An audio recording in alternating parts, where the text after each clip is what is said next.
कहानी एक। अब तो आन पड़ी है। अकबर बादशाह को मजाक करने की आदत थी।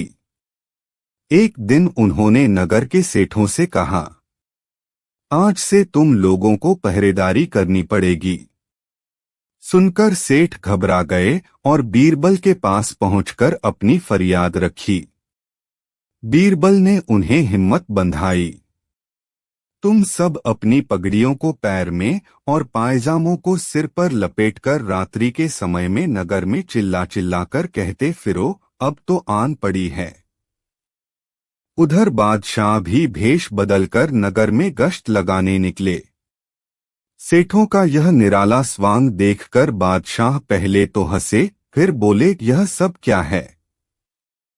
सेठों के मुखिया ने कहा, जहां पनाह, हम सेठ जन्म से गुड़ और तेल बेचने का काम सीख कर आए हैं। भला पहरेदीर क्या कर पाएंगे? अगर इतना ही जानते होते तो लोग हमें बनिया कहकर क्यों पुकारते? बादशाह अकबर बीरबल की चाल समझ गए और अपना हुक्म वापस ले लिया। कहानी दो कवि और धनवान आदमी। एक दिन एक कवि किसी धनी आदमी से मिलने गया और उसे कई सुंदर कविताएं इस उम्मीद के साथ सुनाई कि शायद वह धनवान खुश होकर कुछ इनाम जरूर देगा। लेकिन वह धनवान भी महाकंजूस था। बोला, तुम्हारी कविताएं सुनकर दिल खुश हो गया। तुम कल फिर आना, मैं तुम्हें खुश कर दूंगा। कल शायद अच्छा इनाम मिलेगा। ऐसी कल्पना करता हुआ वह कवि घर पहुंचा और सो गया। अगले दिन वह फिर उस धनवान की हवेली में जा पहुंचा। धनवान बोला, सुनो कवि महाशय, जैसे तुमने मुझे अपनी कविताएं सुनाकर खुश किया था, उसी तरह मैं भी तुमको बुलाकर खुश हूं। तुमने मुझे कल कुछ भी नहीं दिया, इसलिए मैं भी कुछ नहीं दे रहा। हिसाब बराबर हो गया। कवि बेहद निराश हो गया। उसने अपनी आप बीती एक मित्र को कह सुनाई और उस मित्र ने बीरबल को बता दिया। सुनकर बीरबल बोला, अब जैसा मैं कहता हूं वैसा करो। तुम उस धनवान से मित्रता करके उसे खाने पर अपने घर बुलाओ। हाँ, अपने कवि मित्र को भी बुलाना मत भूलना। मैं तो खैर वहां मौजूद रहूंगा ही। कुछ दिनों बाद बीरबल की योजनानुसार कवि के मित्र के घर दोपहर को भोज का कार्यक्रम तय हो गया। नियत समय पर वह धनवान भी आ पहुंचा। उस समय बीरबल, कवि और कुछ अन्य मित्र बातचीत में मशगूल थे। समय गुजरता जा रहा था, लेकिन खाने पीने का कहीं कोई नामो निशान न था। वे लोग पहले की तरह बातचीत में व्यस्त थे। धनवान की बेचैनी बढ़ती जा रही थी। जब उससे रहा न गया तो बोल ही पड़ा, भोजन का समय तो कब का हो चुका। क्या हम यहाँ खाने पर नहीं आए हैं? खाना? कैसा खाना? बीरबल ने पूछा। धनवान को अब गुस्सा आ गया। क्या मतलब है तुम्हारा? क्या तुमने मुझे यहाँ खाने पर नहीं बुलाया है? खाने का कोई निमंत्रण नहीं था। यह तो आपको खुश करने के लिए खाने पर आने को कहा गया था, जवाब बीरबल ने दिया। धनवान का पारा 7वें आसमान पर चढ़ गया। क्रोधित स्वर में बोला, यह सब क्या है?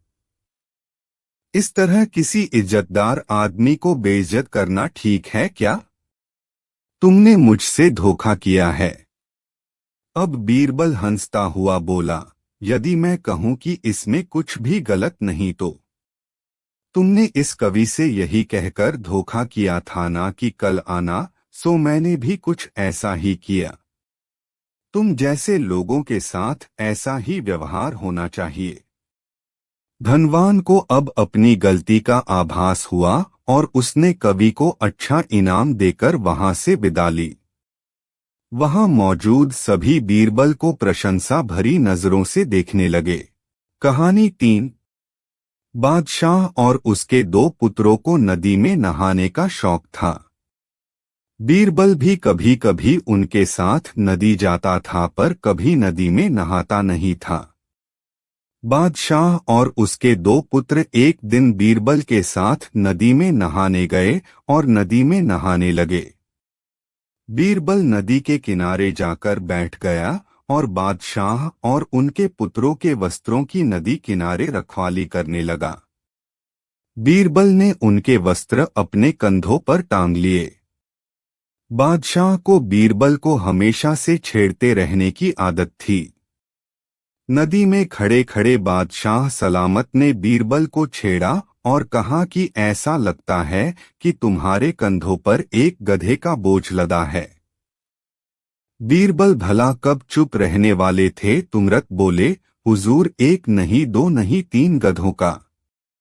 बादशाह यह सुनकर फौरन चुप्पी साध गए, क्योंकि तीनों के वस्त्र बीरबल ने अपने कंधों पर लटका रखे थे। कहानी 4 टेढ़ा सवाल। एक दिन अकबर और बीरबल वन विहार के लिए गए। एक टेढ़े पेड़ की ओर इशारा करके अकबर ने बीरबल से पूछा, यह दरख्त टेढ़ा क्यों है? बीरबल ने जवाब दिया, यह इसलिए टेढ़ा है क्योंकि ये जंगल के तमाम दरख्तों का साला है। बादशाह ने पूछा, तुम ऐसा कैसे कह सकते हो? बीरबल ने कहा, दुनिया में ये बात मशहूर है कि कुत्ते की दुम और साले हमेशा टेढ़े होते हैं। अकबर ने पूछा, क्या मेरा साला भी टेढ़ा है? बीरबल ने फौरन कहा, बेशक जहांपना। अकबर ने कहा, फिर मेरे टेढ़े साले को फांसी चढ़ा दो। एक दिन बीरबल ने फांसी लगाने की 3 तख्ते बनवाए, एक सोने का, एक चांदी का और एक लोहे का। उन्हें देखकर अकबर ने पूछा, 3 तख्ते किस लिए? बीरबल ने कहा, गरीबनवाज, सोने का आपके लिए, चांदी का मेरे लिए और लोहे का तख्ता सरकारी साले साहब के लिए। अकबर ने अचरज से पूछा, मुझे और तुम्हें फांसी किस लिए? बीरबल ने कहा, क्यों नहीं जहां पनाह, आखिर हम भी तो किसी के साले हैं।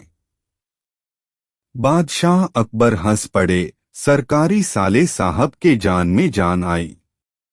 वह बाइज्जत बरी हो गया। कहानी 5 जोरू का गुलाम। बादशाह अकबर और बीरबल बातें कर रहे थे। बात मियां बीवी के रिश्ते पर चल निकली तो बीरबल ने कहा, अधिकतर मर्द जोरू के गुलाम होते हैं और अपनी बीवी से डरते हैं। मैं नहीं मानता, बादशाह ने कहा। हुजूर, मैं सिद्ध कर सकता हूं, बीरबल ने कहा। सिद्ध करो। ठीक है, आप आज ही से आदेश जारी करें कि किसी के भी अपने बीवी से डरने की बात साबित हो जाती है तो उसे एक मुर्गा दरबार में बीरबल के पास में जमा करना होगा। बादशाह ने आदेश जारी कर दिया। कुछ ही दिनों में बीरबल के पास ढेरों मुर्गे जमा हो गए। तब उसने बादशाह से कहा, हुजूर, अब तो इतने मुर्गे जमा हो गए हैं कि आप मुर्गी खाना खोल सकते हैं। आप अपना आदेश वापस ले लें। बादशाह को न जाने क्या मजाक सूझा कि उन्होंने अपना आदेश वापस लेने से इनकार कर दिया। खींचकर बीरबल लौट गया।